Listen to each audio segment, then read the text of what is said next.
नारायणं नमस्कृत्य नरं चैव नरोत्तमं देवीं सरस्वतीं व्यासं ततो जयमुदीरये।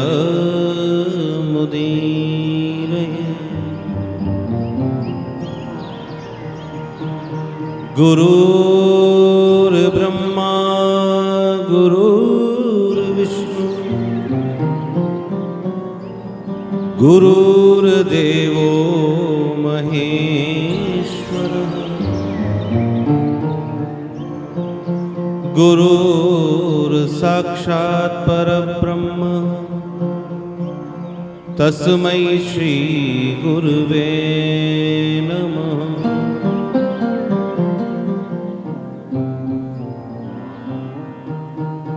रामाय रामभद्राय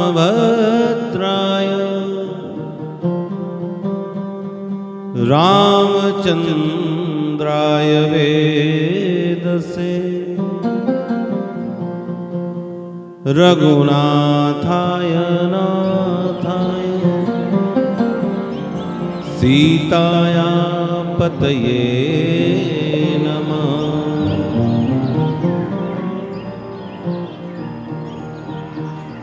कृष्णाय वासुदेवाय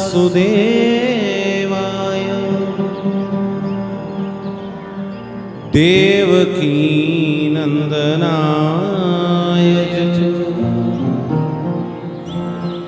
नन्दगोपकुमाराय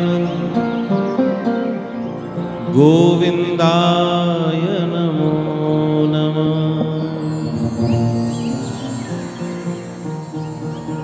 श्री राधे मेरी स्वामी मैं राधे को दास जन्म जन्म मोहि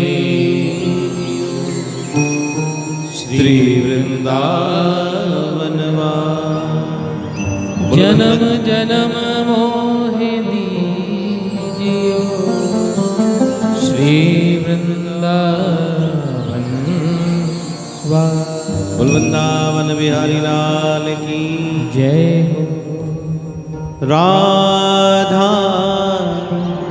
राधा कृष्ण राधा राधा राधा कृष्ण राधा श्री राधा राधा कृष्ण राधा राधा राधा कृष्ण राधा श्री राधा राधा कृष्ण राधा श्री राधा राधा कृष्ण राधा राधा राधा कृष्ण राधा श्री राधा राधा कृष्ण राधा श्री राधा राधा कृष्ण राधा श्री राधा राधा कृष्ण राधा श्री राधा राधा कृष्ण राधा श्री राधा राधा कृष्ण राधा राधा राधा कृष्ण राधा श्री राधा राधा कृष्ण राधा श्री राधा जय जय श्री राधे राधा श्री राधा राधा कृष्ण राधा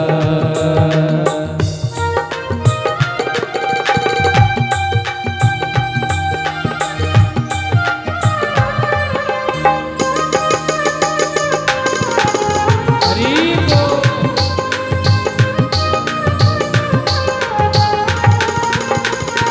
श्री राधे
कृष्ण राधा जय राधा राधा कृष्ण राधा श्री राधा राधा कृष्ण राधा राधा राधा कृष्ण राधा जय राधा राधा कृष्ण राधा श्री राधा राधा कृष्ण राधा श्री राधा राधा कृष्ण राधा राधा राधा कृष्ण राधा श्री राधा राधा कृष्ण राधा जय राधा राधा कृष्ण राधा श्री राधा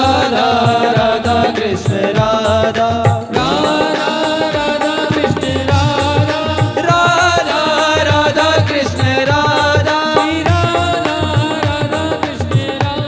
जय राधा राधा कृष्ण राधा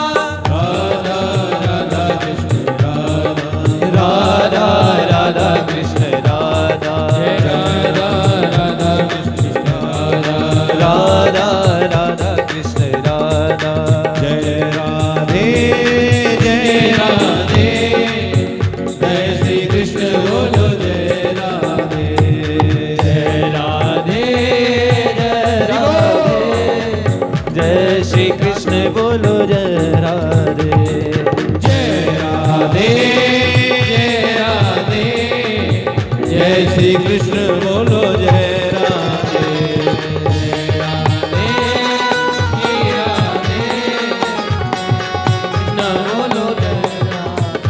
हे नाम मेरी राधा रानी का जिस जिसने गाया है, नाम मेरी राधा रानी का जिस जिसने गाया है, अरे बांके बिहारी ने उसे अपना बनाया है, अरे बांके बिहारी ने उसे अपना बनाया है, अरे नाम मेरी राधा रानी का जिस जिसने गाया है, नाम मेरी राधा रानी का जिस जिसने गाया है, अरे बांके बिहारी ने उसे अपना बनाया है, अरे बांके बिहारी ने उसे अपना बनाया है, अरे जय राधे जय राधे जय श्री कृष्ण बोलो जय राधे जय राधे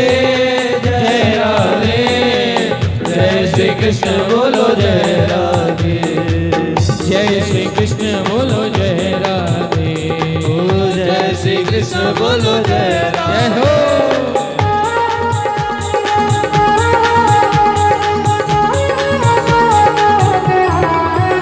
श्री राधे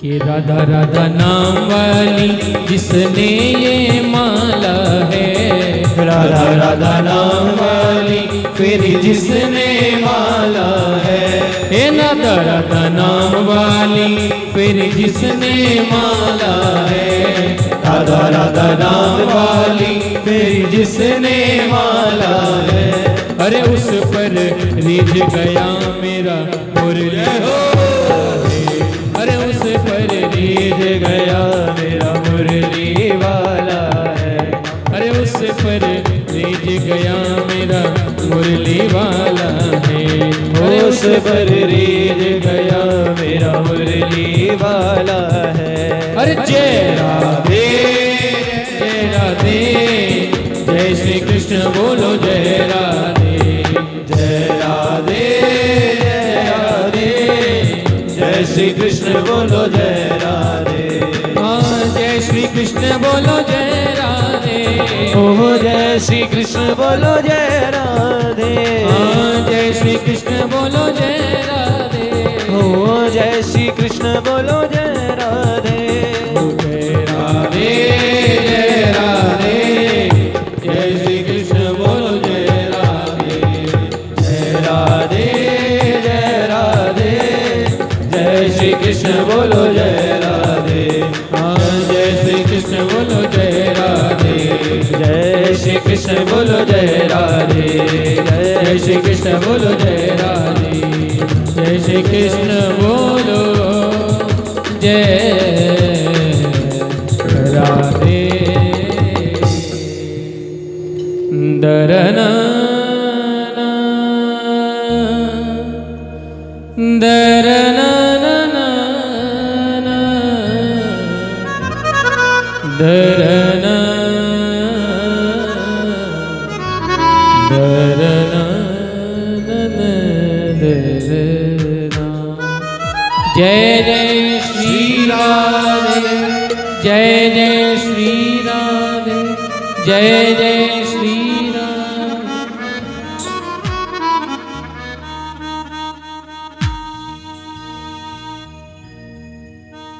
पतित पावनी मोक्षदायिनी श्रीमद् भागवत कथा में हम प्रवेश करते हैं।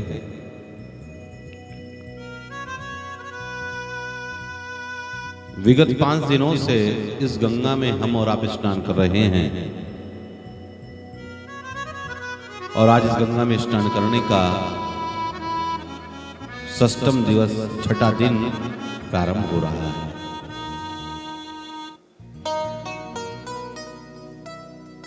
मां गंगा के पावन तट पर सुखदेव जी बैठे हैं और परीक्षित को यह कथा सुना रहे हैं। परीक्षित भी बड़े एकाग्र मन से इस कथा को सुन रहा है।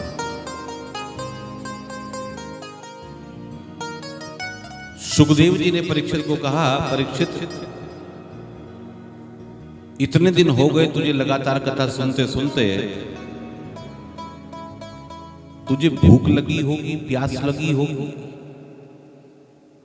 तो तू कहे तो मैं विश्राम कर लूं, तू कुछ खा पी ले फिर कथा सुन लेना। परीक्षित ने कहा, नहीं प्रभु, मुझे कोई भूख नहीं, मुझे कोई प्यास भी नहीं। मुझे अगर भूख है, मुझे अगर प्यास है तो केवल कृष्ण नाम की है, केवल भगवान की कथा की है मुझे भूख प्यास।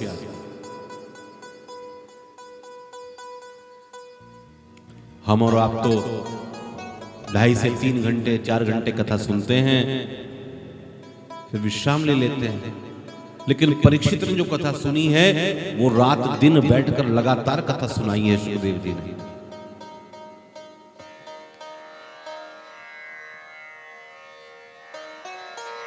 तो सुखदेव भगवान कह रहे हैं, परीक्षित तेरी ये प्यास जो है ना, इस प्यास के कारण ही तुझे कथा प्राप्त हुई है। तुझे प्यास ही तो लगी थी जो समीक ऋषि के आश्रम में गया था। उस प्यास ने तुझे कथा को प्राप्त करा दिया, भागवत प्राप्त करा दी, वरना तुझे क्या पता था तुझे कथा सुननी। ब्राह्मण ने तुझे शाप दिया कि 7वें दिन तेरी मृत्यु है और तू कथा सुनने के लिए आ गया। तो तू अकेला परीक्षित नहीं, तू अकेला परीक्षित नहीं,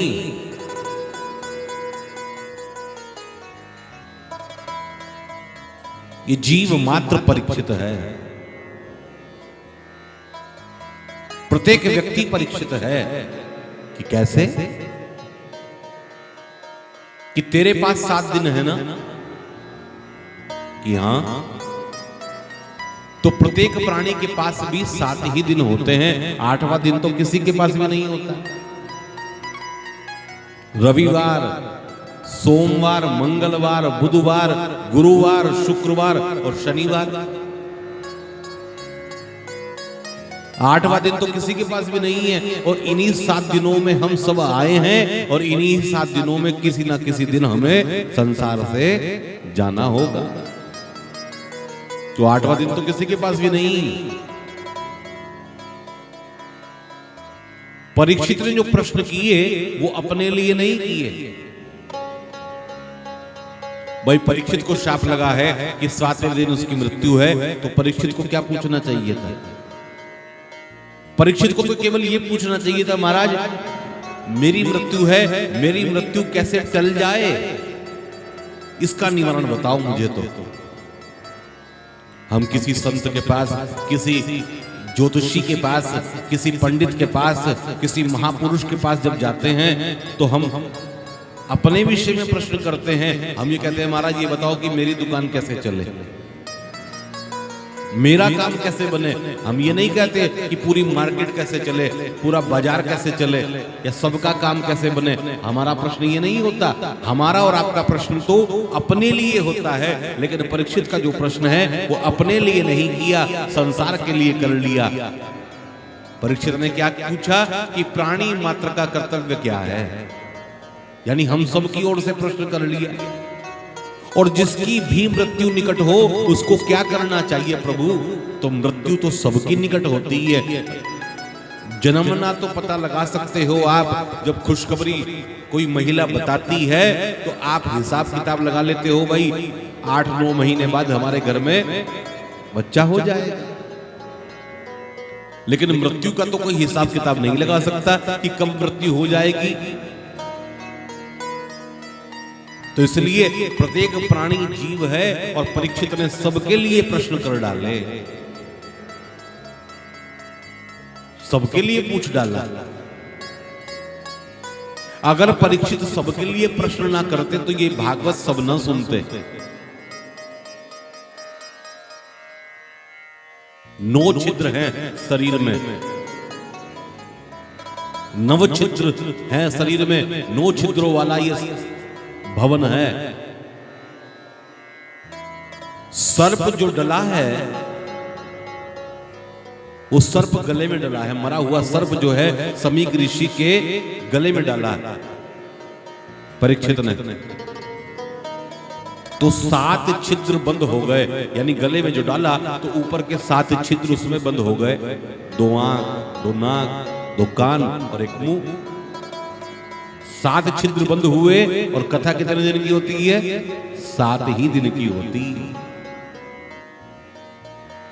बहुत सारे रहस्य भागवत में छिपे हुए हैं। अब समय आज्ञा नहीं देता, वरना एक ही विषय पर खूब सारा विस्तार किया जा सकता है। संतों महासंतों के बीच में, महापुरुषों के बीच में जब आश्रमों में कथा होती है तो वो कथा कुछ और होती है, गृहस्थियों में कथा होती है तो कुछ और होती है। जैसा विद्यार्थी होता है अध्यापक वैसा ही शिक्षा प्रदान करता है। अब गूढ़ रहस्य वाले अगर प्रसंग मैं आपको सुनाने लगूं तो आनंद नहीं आएगा, निंद्रा आ जाएगी। तो आपको तो रसीले प्रसंग चाहिए ताकि आपकी उमंग बनी रहे। इसलिए मूल भागवत हमने आपको सुनाई और आपने विचार किया होगा, देखा होगा बहुत कम जगह ऐसी होती हैं जहां पर मूल भागवत सुनाई जाती हैं, वरना इधर उधर की बातें खूब होती हैं, भागवत की कम होती हैं। इस कथा की विशेषता है। मैं रात भी प्रत्युष से जिक्र कर रहा था इस बात का कि मैंने कहा इनके यहाँ पता नहीं क्या बात है, इधर उधर की बात कम हो रही है, कथा ज्यादा हो रही है, मूल कथा हो रही है आपके यहाँ। वरना और कथाओं में क्या होता है, लगभग दृष्टांत बहुत होते हैं, कथा कम होती है। लेकिन आपके घर पर मूल कथा ज्यादा हुई है, यानी भगवान का चरित्र ज्यादा गाया गया है। तो ये कृपा ही तो है। हम सोचकर कुछ आते हैं, बोलना कुछ और होता है और बोल कुछ और पड़ते हैं। इंडेक्स तो हमने सामने इसलिए रख रखा है ताकि हम बह ना जाएं बोलते बोलते, वापस हमें फिर वहीं आना होता है। क्योंकि वक्ता जो है वो बंधा हुआ है। आप जमीन पर बैठे हैं, तो आप जमींदार हैं, हम चौकी पर बैठे हैं तो हम क्या हैं? चौकीदार। हमारी जिम्मेदारी है आपको जगाना।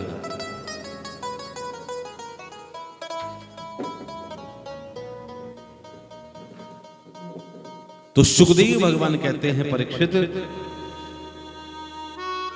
जीवन में भक्ति अवश्य होनी चाहिए।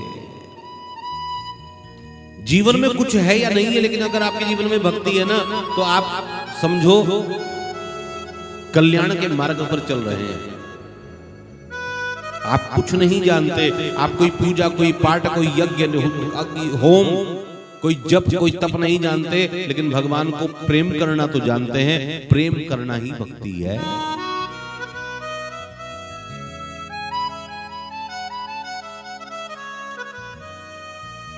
लाखों का झूमर हो, लाखों का झूमर हो, लेकिन बल्ब तो 10 रुपए का लगता है, 50 का लगता होगा, 100 का लगता होगा। लाखों के झूमर में बल्ब जो है कम कीमत का लगता है, लेकिन बिना बल्ब के वो झूमर चमकता नहीं। उसी तरह से हमारे घर में सब कुछ है, गाड़ी है, बंगला है, मोटर है, सब कुछ है, पैसा है, लेकिन भगवान की भक्ति नहीं है तो सब व्यर्थ है। कथा सुनने के बाद क्या होगा? आप भक्त बन जाओगे, भक्ति आपके जीवन में आएगी। और सबसे पहले भागवत में 4 शब्द हैं, भाग, व और त। तो भा से भक्ति प्रदान करती है श्रीमद् भागवत, त से भाग, ग से ज्ञान प्रदान करती, वो से वैराग्य प्रदान करती है, और त से त्याग प्रदान करती है, छोड़ना सिखाती है भागवत। भक्ति, ज्ञान, वैराग्य और त्याग, ये 4 चीज सिखाती है भागवत। भक्ति जीवन में आएगी तो फिर ज्ञान भी उत्पन्न हो जाएगा। ज्ञान जीवन में आएगा तो वैराग्य अपने आप हो जाएगा। छोड़ना नहीं पड़ेगा, छूट जाएगा। देखो, छोड़ने में तो बहुत दिक्कत होती है, लेकिन छूट जाने में कोई दिक्कत नहीं होती। छोटा बच्चा जो होता है, जब वो बड़ा हो जाता है तो क्या उसका बचपना छूट गया? कब छूट गया ये उसको नहीं पता, वो जवान हो गया। जवान व्यक्ति जब बूढ़ा हो जाता है तो जवानी छूट गई, उसने नहीं छोड़ी। कौन चाहता है कि मैं बूढ़ा हो जाऊं? कोई नहीं चाहता। एक बाल भी सफेद दिख जाए तो टेंशन हो जाती है, अरे मेरे बाल पक गए। तो हमने जवानी को नहीं छोड़ा, लेकिन जवानी ने हमें छोड़ दिया। धीरे धीरे धीरे धीरे हम वृद्ध हो गए। आप देखो, एक ही व्यक्ति होता है, उसके बचपन का फोटो, जवानी का फोटो और बुढ़ापे का फोटो रखो, 3 फोटो सामने रखो, व्यक्ति एक ही है, लेकिन तीनों में शक्ल बदल जाती है। व्यक्ति जब बच्चा होता है तो जठराग्नि प्रबल होती है, धीरे धीरे जवान होता है तो जठराग्नि और प्रबल हो जाती है, लेकिन जब 40 के बाद 45 के बाद पहुंचता है व्यक्ति तो जठराग्नि मंद पड़ने लगती है, यानी खुराक कम हो जाती है।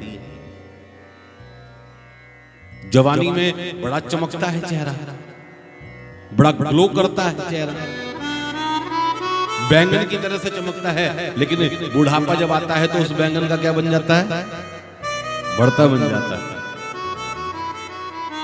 तो धीरे धीरे धीरे धीरे व्यक्ति वृद्ध हो जाता है। हमारे और आपके पास, सबके पास सारी डेट्स नोट हैं कि भाई किस दिन हमारी शादी हुई, किस दिन हम पढ़ने गए, किस दिन हमने कॉलेज में एडमिशन लिया, किस दिन बच्चे हुए, किस दिन मकान बनाया, किस दिन गाड़ी ली, किस दिन दुकान खोली, किस दिन क्या किया, सारी डेट हमारे पास नोट है। लेकिन किसी से पूछा जाए, बाबूजी आप किस दिन बूढ़े हुए, तो हम ये नहीं बता पाएंगे हम किस दिन बूढ़े हुए। हम यही कहेंगे अभी कल की ही तो बात थी, मैं जवान था, देखते देखते मैं बूढ़ा हो गया। इसलिए जब समय मिले, जितना समय मिले, भगवान का भजन कर लो। कोई जरूरी नहीं कि बूढ़े होकर आप भजन ही करोगे।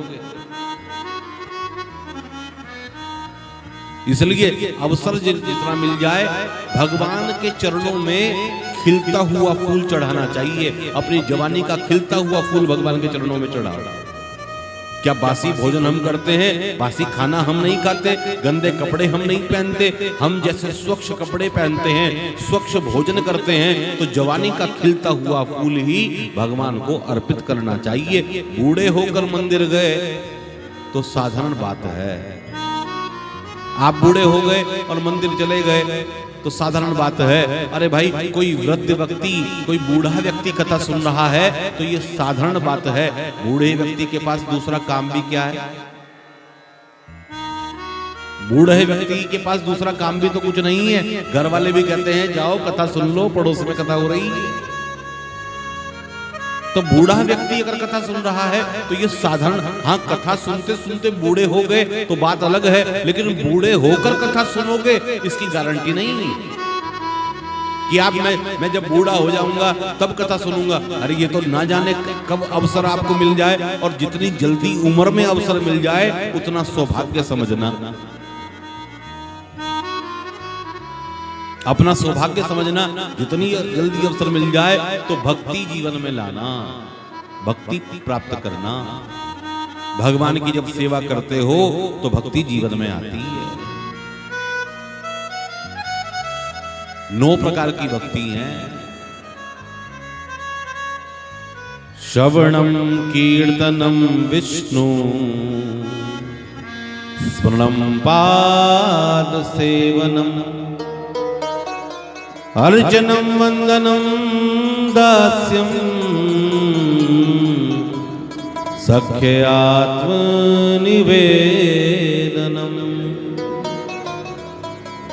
सबसे पहले श्रवण भक्ति, सुन लो, भगवान की कथाओं को सुन लो। श्रवण भक्ति सबसे पहले बताई गई है। और भगवान की कथा सुनने के लिए कुछ नहीं करना, बस कथा में आकर बैठ जाओ। ऐसा भी नहीं है कि आपको शब्दों को पकड़ना पड़ रहा है कि भाई शब्द निकल रहे हैं और आपको पकड़ना पड़ रहा है और अपने कान में डालना पड़ रहा है। ऐसा भी तो नहीं, बस आपका मन कथा में होना चाहिए। शब्द तो अपने आप आपके कान में चले जाएंगे।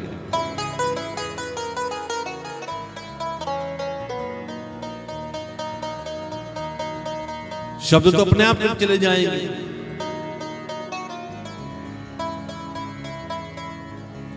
तो जीवन में भक्ति होनी चाहिए। भक्ति का सीधा मतलब है भगवान से जुड़ जाना। ये भक्ति जब भोजन में प्रवेश करती है तो वो भोजन प्रसाद बन जाता है। जब हम ठाकुर जी को भोग लगाते हैं तो भोग लगाने से पहले भोजन है, जब भोग लगा दिया फिर प्रसाद बन गया। और जिस घर में भगवान को भोग लगाया जाता है वहां पर भगवान बड़े प्रसन्न रहते हैं।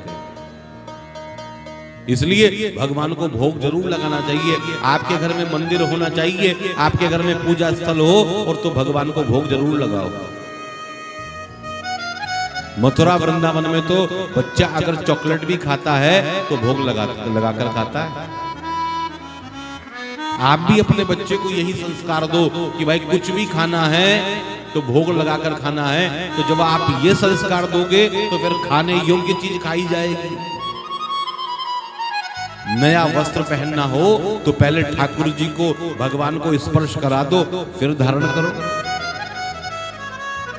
अरे भगवान खाते नहीं तो हम खिलाते नहीं। अगर भगवान खाने लगे तो हम कहें कि तूने खिलाया या अपने परिवार को खिलाया।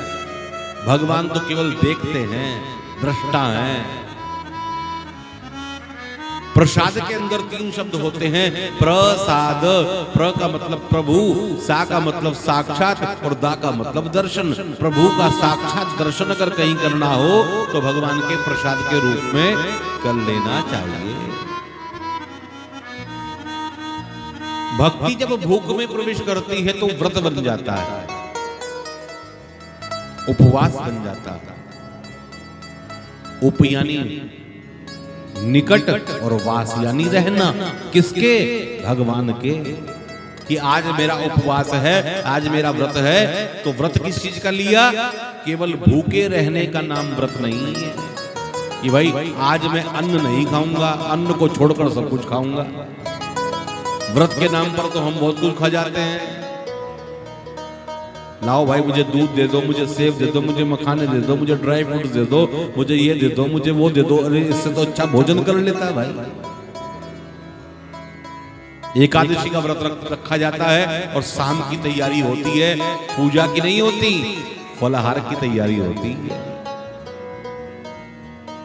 आज एकादशी है तो अच्छी बात है, आप व्रत रखते हैं, लेकिन व्रत रखो किस चीज का कि अपनी इंद्रियों को बस में रखेंगे, हम क्रोध नहीं करेंगे, भगवान की पूजा करेंगे, भगवान की कथा सुनेंगे। ये व्रत होना चाहिए। भक्ति जब पानी में प्रवेश करती है तो वो पानी जल बन जाता है, चरणामृत बन जाता है। भक्ति जब यात्रा में प्रवेश कर जाती है तो वो यात्रा तीर्थ यात्रा बन जाती है। भक्ति जब संगीत में प्रवेश करती है तो वो संगीत कीर्तन बन जाता है। भक्ति जब घर में प्रवेश करती है तो वो घर मंदिर बन जाता है। भक्ति जब कर्म में प्रवेश करती है तो वो कर्म शुभ कर्म बन जाते हैं। भक्ति जब क्रिया में प्रवेश करती है तो वो क्रिया सेवा बन जाती है। और भक्ति जब मनुष्य के अंदर प्रवेश करती है तो मनुष्य मानव बन जाता है।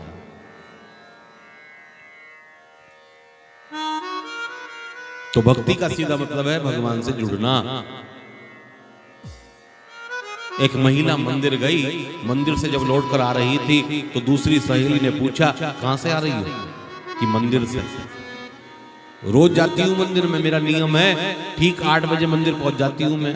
अच्छा नियम है भाई, होना भी चाहिए नियम। तो उस महिला ने उस महिला से पूछा कि कौन था मंदिर में, किस कौन मिला तुम्हें मंदिर में? तो कहने लगी मिसेस गुप्ता मंदिर में थी, मिसेस अरोड़ा मंदिर में थी, मिसेस शर्मा मंदिर में थी, मिसेस ये मंदिर में थी, मिसेस वो मंदिर में थी, और मिसेस राम और मिसेस श्याम को तो हमने देखा ही नहीं। बहुत से लोग तो मंदिर दर्शन करने नहीं, दर्शन देने के लिए जा रहे हैं। भाई नियम है मेरा। अरे नियम तो है, लेकिन जाकर मूर्ति का दर्शन तो करो। बहुत से लोग दर्शन करने जाते हैं लेकिन उनको ये नहीं पता कि भगवान ने आज कौन सी रंग की ड्रेस पहनी हुई है। मंदिर में जाकर भगवान की मूर्ति को निहारो, वस्त्रों को निहारो, और दर्शन करने की पद्धति है। जब मंदिर में जाओ आंखें बंद करो तो सबसे पहले भगवान के चरणों का ध्यान करो, नीचे से ध्यान करो, चरणों का ध्यान करो। आप कहोगे कि चरण तो ढके होते हैं, तो ध्यान ही तो करना है। ध्यान करो कि भगवान के चरण कितने सुंदर हैं। फिर घुटनों का ध्यान करो, फिर जंघा का ध्यान करो, फिर पेट का ध्यान करो, फिर वक्षस्थल का ध्यान करो, फिर जो है स्कंद का, कंधों का ध्यान करो, फिर ठोड़ी का ध्यान करो, फिर नासिका का ध्यान करो, और फिर नेत्रों में नेत्र डालो भगवान के, फिर मुखमंडल को देखो। ये पद्धति है दर्शन करने की। स्नान करते हो, जब स्नान करते, सर्दियां होती हैं या बहुत गर्मियां होती हैं, मान लो सर्दियां हो रही हैं, गर्म पानी से नहाते हो तो पहले गर्म पानी कहां डालते हो? देखो बहन जी कह रहे हैं पैरों पर, पैरों पर ही डाला जाता है। ठंडा पानी हो या गर्म पानी हो, सबसे पहले पैर पर डालकर व्यक्ति उसका तापमान पता करता है कि भाई वो अधिक गर्म तो नहीं, अधिक ठंडा तो नहीं। फिर धीरे धीरे यानी सबसे पहले नीचे, पहले पूजा की पद्धति भी यही है। भगवान को जो पूजा की जाती है, अभिषेक किया जाता है, सबसे पहले चरण ही धोए जाते हैं। पादयो पाद्यम समर्पयामि, हस्तयो अर्घ्यम समर्पयामि, अर्घ्यांते मुखे आचमनीयम जलम समर्पयामि। पहले पैर धोए जाते हैं, फिर मुख धोया जाता है बाद में।